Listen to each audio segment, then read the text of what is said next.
നമസ്കാരം. Sreenarayana Guru open university MA Malayalam first semester ക്ലാസ്സുകളിലേക്ക് സ്വാഗതം. ബ്ലോക്ക് 4 ദേശീയ പ്രസ്ഥാനം കേരള മാതൃക ആഗോളീകരണം എന്നുള്ളതിലെ യൂണിറ്റ് 4 ആണ് ഈ ഒരു ചാപ്റ്ററിൽ നമ്മൾ ചർച്ച ചെയ്യുന്നത്. മാധ്യമങ്ങളും കേരള സമൂഹവും എന്നുള്ളതിൽ മലയാളികളുടെ ഒരു മാധ്യമ സ്വാധീനത്തെ കുറിച്ചിട്ടാണ് പ്രധാനമായിട്ടും ഈ ഒരു പാഠഭാഗത്തിൽ പറയുന്നത്. മലയാളികളുടെ ലോകബോധത്തെ രൂപീകരിക്കുന്നതിൽ മാധ്യമങ്ങൾക്ക് വളരെയധികം വലിയ പങ്കുണ്ട്. മാധ്യമ സമൂഹമായിട്ട് കേരളം വളർന്നിട്ടുണ്ട് എങ്കിൽ പോലും അച്ചടി മാധ്യമങ്ങൾക്ക് ഒരിത്തിരി കൂടി പ്രാധാന്യം കൊടുക്കുന്ന ഒരു സ്വഭാവം ഇന്നും കേരളത്തിൽ നിലനിൽക്കുന്നുണ്ട്. പ്രധാനമായിട്ടും പത്രങ്ങളിൽ അച്ചടിച്ചു വന്നതാണെങ്കിൽ അതിന് സ്വീകാര്യത കൂടുതലാണ് എന്നൊരു ചിന്താരീതി ഇപ്പോഴും നമ്മുടെ ഇടയിൽ നിലനിൽക്കുന്നുണ്ട്. ഇത്തരത്തില് ദൃശ്യ ശ്രാവ്യ മാധ്യമങ്ങളും സാമൂഹിക മാധ്യമങ്ങളും കേരളത്തിൽ വലിയ രീതിയിൽ സ്വാധീനം ചെലുത്തിയിട്ടുണ്ടായിരുന്നു. ഇനി ആദ്യം തന്നെ ഇത്തരത്തിലുള്ള മാധ്യമങ്ങളിലെ പത്രങ്ങളെ കുറിച്ചിട്ടാണ് നമ്മൾ ഈ ഒരു പാഠഭാഗത്തിൽ പറയുന്നത്. സാങ്കേതിക വിദ്യ ഉപയോഗിച്ചുകൊണ്ട് വിനിമയ രീതികൾക്ക് തുടക്കമിട്ടത് ആലേഖന വിദ്യ തുടങ്ങിയതോടു കൂടിയിട്ടാണ്. ലോകത്തെ ആദ്യത്തെ പത്രം വരുന്നത് ചൈനീസ് പത്രമായിരുന്നു. വെങ്കിങ് ഗസ്റ്റസ് ആണ് ഈ ഒരു പത്ര മേഖലകളിലെ ആദ്യത്തെ പത്രം എന്ന് പറയുന്നത്. ബംഗാൾ ഗസറ്റ് ആണ്, അഥവാ ദി കൽക്കട്ട എന്ന് പറയുന്നതാണ് ഇന്ത്യയിലുള്ള ആദ്യത്തെ പത്രം എന്ന് പറയുന്നത്. ഡോക്ടർ ഹെർമൻ കുണ്ടർട്ടിന്റെ നേതൃത്വത്തില് ബാസൽ ഇവാഞ്ചലിക്കൽ സൊസൈറ്റി ആണ് രാജ്യസമാചാരം എന്ന പത്രം ആദ്യമായിട്ട് കേരളത്തില് പുറത്തിറക്കുന്നത്. 1847 ജൂണിലായിരുന്നു ഈ ഒരു പത്രം പുറത്തിറക്കിയത്. ശേഷം പക്ഷിമോദയം 1847 ഒക്ടോബർ മാസത്തില് പുറത്തിറക്കുകയുണ്ടായി. ഇങ്ങനെ ഇത്തരത്തിലാണ് കേരളത്തിന്റെ ആദ്യകാല പത്രങ്ങളെ കുറിച്ചിട്ടുള്ള കാര്യങ്ങൾ പറയാനുള്ളത്. ഇതിനുശേഷം ഒട്ടനവധി പത്രങ്ങൾ കേരളത്തിൽ പുറത്തിറക്കുകയുണ്ടായി. മലയാളത്തിലെ ഭാഷയുടെയും അതുപോലെ തന്നെ സാമൂഹിക വികാസത്തിന്റെയും വലിയ ഒരു അടിത്തറയിലായിരുന്നു ഈ പത്രങ്ങളുടെ രൂപീകരണം എന്ന് പറയുന്നത്. 19ാം നൂറ്റാണ്ടിൽ തന്നെ വലിയ മാറ്റങ്ങൾ കേരളത്തിൽ വരികയുണ്ടായി. ട്രാവൻകൂർ ഹോൾഡ് സമിഷ്ടവാദി കേരളോപകാരി മലയാള മിത്രം തുടങ്ങി ഒട്ടനവധി പത്രങ്ങൾ വീണ്ടും ഇതിനു ശേഷം കേരളത്തിൽ വന്നു. അതുപോലെ തന്നെ മലയാള മനോരമ, സത്യാനന്ദ കാവ്യം, ഇപ്പോൾ ഇങ്ങനെ തുടങ്ങിയിട്ടുള്ള പത്രങ്ങൾ ഇപ്പോഴും കേരളത്തിൽ നിലനിന്ന് പോരുന്ന പത്രങ്ങൾ തന്നെയാണ്. ഇനി അതുപോലെ സാമൂഹിക പരിഷ്കരണത്തിന്റെ പത്രങ്ങൾ വളരെയധികം വലിയ സ്വാധീനം ചെലുത്തിയിട്ടുണ്ട്. പത്രങ്ങളിലൂടെ സാമൂഹിക പരിഷ്കരണ പ്രവർത്തനങ്ങൾ ആശയങ്ങളും പ്രചരിപ്പിക്കുകയും ചെയ്തിട്ടുണ്ടായിരുന്നു. ഇനി ദിനപത്രങ്ങളെ കുറിച്ചിട്ടാണ് പറയാനുള്ളത്. 1923 കോട്ടയത്ത് നിന്ന് പ്രസിദ്ധീകരിക്കപ്പെട്ട പ്രതിദിനമാണ് ആദ്യത്തെ മലയാള ദിനപത്രം എന്ന് പറയുന്നത്. 1926 സ്വരാജ് എന്ന് പറയുന്ന ഒരു ദിനപത്രം കൂടി പുറത്തിറക്കുകയുണ്ടായി. നിലവിലെ പ്രധാന ദിനപത്രങ്ങൾ എന്ന് പറയുന്നത് മലയാള മനോരമയും മാതൃഭൂമിയുമാണ്. അതുപോലെ തന്നെ നിലവിലെ ദിനപത്രങ്ങളിൽ ഏറ്റവും കൂടുതൽ പഴക്കം ചെന്ന ദിനപത്രം എന്ന് പറയുന്നത് ദീപിക എന്ന് പറയുന്ന പത്രമാണ്.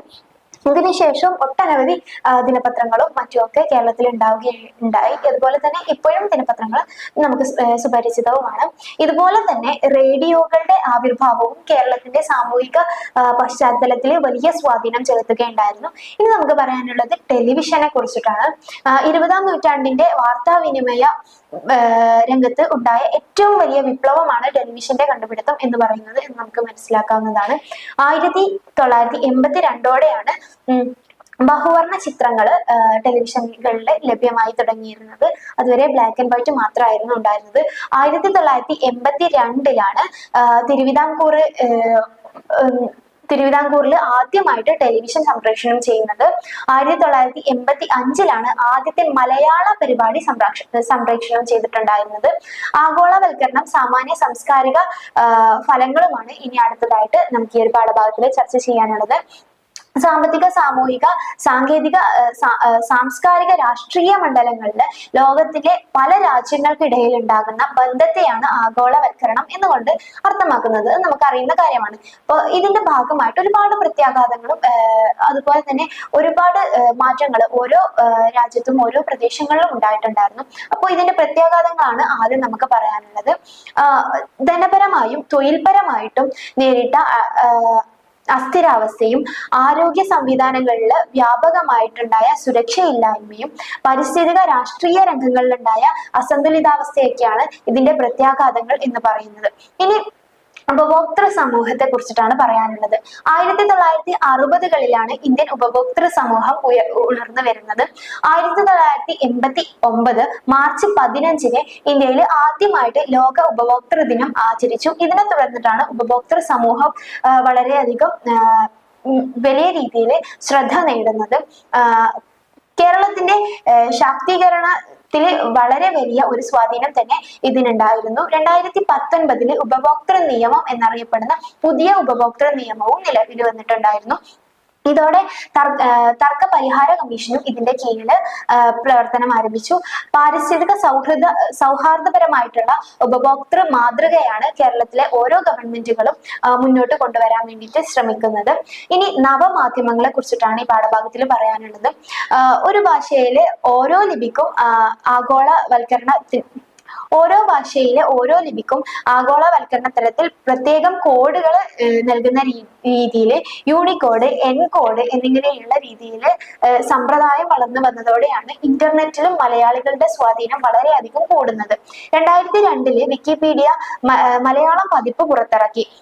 കേരളത്തിലെ സാമൂഹിക ജീവിതത്തിൽ തന്നെ പിന്നീട് പലതരത്തിലുള്ള മാറ്റങ്ങൾ ഈ മാധ്യമ സ്വാധീനം കൊണ്ടുവരുന്നുണ്ടായിരുന്നു.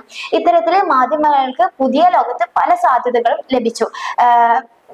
വലിയ വലിയ സാധ്യതകളും അവസരങ്ങളും ഈ ഒരു മാധ്യമങ്ങൾ നൽകിയിട്ടുണ്ട്. പ്രത്യാഘാതങ്ങൾ ഉണ്ടായിരുന്നെങ്കിൽ കൂടിയിട്ടും ഒട്ടനവധി അവസരങ്ങൾ ഇതിന്റെ ഭാഗമായിട്ട് കിട്ടിയിട്ടുണ്ടായിരുന്നു. അതിന്റെ ഭാഗമാണ് ഈ ബ്ലോഗുകളൊക്കെ തുടങ്ങുന്നത്. ഇനി സാമൂഹിക മാധ്യമങ്ങളെ കുറിച്ചിട്ടാണ് അവസാനമായിട്ട് ഈ പാഠഭാഗത്തിൽ പറയാനുള്ളത്. ആദ്യം പറയുന്നത് ചങ്ങാതിക്കൂട്ടങ്ങൾ ആരംഭിക്കുക എന്നുള്ള രീതിയിലുള്ള ഫേസ്ബുക്ക് പോലെയുള്ള സാമൂഹിക മാധ്യമങ്ങളെ കുറിച്ചിട്ടാണ്. ഒട്ടനവധി കാര്യങ്ങൾ പ്രധാനമായിട്ടും കേരളത്തിലെ ഒട്ടുമിക്ക ആളുകളുടെ കൈകളിലും ഇത്തരത്തിലുള്ള സാമൂഹിക മാധ്യമങ്ങൾ എത്തിപ്പെടുകയും പരസ്പരം കാര്യങ്ങൾ അങ്ങോട്ടും ഇങ്ങോട്ടും വളരെ വേഗത്തിൽ അറിയാനുള്ള ഒരു മാധ്യമമായിട്ട് ഇത് വളരുകയും ചെയ്തു. ഇനി കുടുംബ, ലൈംഗിക, സാംസ്കാരിക മേഖലകളെ കുറിച്ചിട്ടാണ് പറയാനുള്ളത്.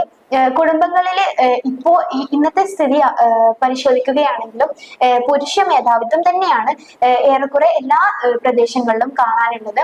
അതുപോലെ തന്നെ അണുകുടുംബ വ്യവസ്ഥകളാണ് ഇപ്പോൾ ഉള്ളത്. വിദ്യാഭ്യാസ രംഗത്ത് വലിയ മാറ്റങ്ങൾ കൊണ്ടുവരാൻ സാധിച്ചിട്ടുണ്ട്.